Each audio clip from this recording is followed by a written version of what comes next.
അടുത്തൊരു വാർത്തയിലേക്കാണ്. വകുപ്പുതല പരീക്ഷയിൽ ചോദ്യത്തിനൊപ്പം ഉത്തരസൂചികയും നൽകി PSC. സർവേ വകുപ്പിലെ പരീക്ഷയിലാണ് പിഴവ് സംഭവിച്ചത്. ഇതേ തുടർന്ന് പരീക്ഷ റദ്ദാക്കി. ഉമേഷ് ബാലകൃഷ്ണൻ തിരുവനന്തപുരത്ത് നിന്ന് ചേരുകയാണ്. ഉമേഷ്, എവിടെയാണ് പിഴവ് സംഭവിച്ചത്?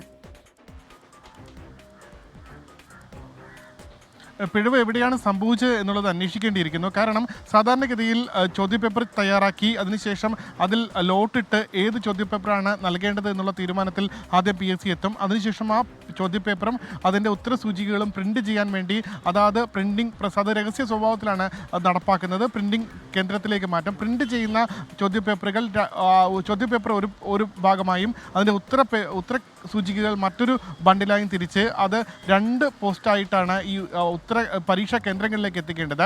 പരീക്ഷാ കേന്ദ്രങ്ങളിലല്ല വാല്യുവേഷൻ നടത്തേണ്ടതും. അതുകൊണ്ട് തന്നെ ഈ ഉത്തരസൂചികകൾ PSCയിലേക്കും എത്തണം. നിലവിൽ ഇന്ന് രാവിലെ നടത്തേണ്ടിയിരുന്ന സർവേയർ പരീക്ഷയിലാണ് ഇത്തരമൊരു ക്രമക്കേട് കണ്ടെത്തിയത്. സർവേയർ പരീക്ഷ രാവിലെ വിവിധ 3 കേന്ദ്രങ്ങളിലാണ് നിശ്ചയിച്ചിരുന്നത്. തിരുവനന്തപുരം, കൊച്ചി, കോഴിക്കോട് എന്നീ PSCയുടെ റീജിയണൽ കേന്ദ്രങ്ങളിൽ ഉദ്യോഗാർത്ഥികളെത്തി. ഇത് വകുപ്പ് തല പരീക്ഷയാണ്. അതായത് സർവേ ഡിപ്പാർട്ട്മെൻറ്റിൽ തന്നെ ജോലി ചെയ്യുന്ന ഉദ്യോഗസ്ഥരുടെ സ്ഥാനക്കയറ്റത്തിന് വേണ്ടിയുള്ള പരീക്ഷയാണ്. അങ്ങനെ ഉദ്യോഗസ്ഥർ PSC കേന്ദ്രങ്ങളിലേക്ക് എത്തുമ്പോൾ അവിടെ അവരുടെ മുന്നിൽ വെച്ചാണ് ഈ ബണ്ടിൽ, അതായത് ചോദ്യപേപ്പറുടെ ബണ്ടിൽ എന്ന് കരുതി ബണ്ടിൽ പൊട്ടിക്കുന്നത്. ബണ്ടിൽ പൊട്ടിച്ചപ്പോൾ അതിനുള്ളിൽ ഈ ചോദ്യപേപ്പറുകൾക്കൊപ്പം തന്നെ ഉത്തരസൂചികകളും കൂടി കണ്ടെത്തി.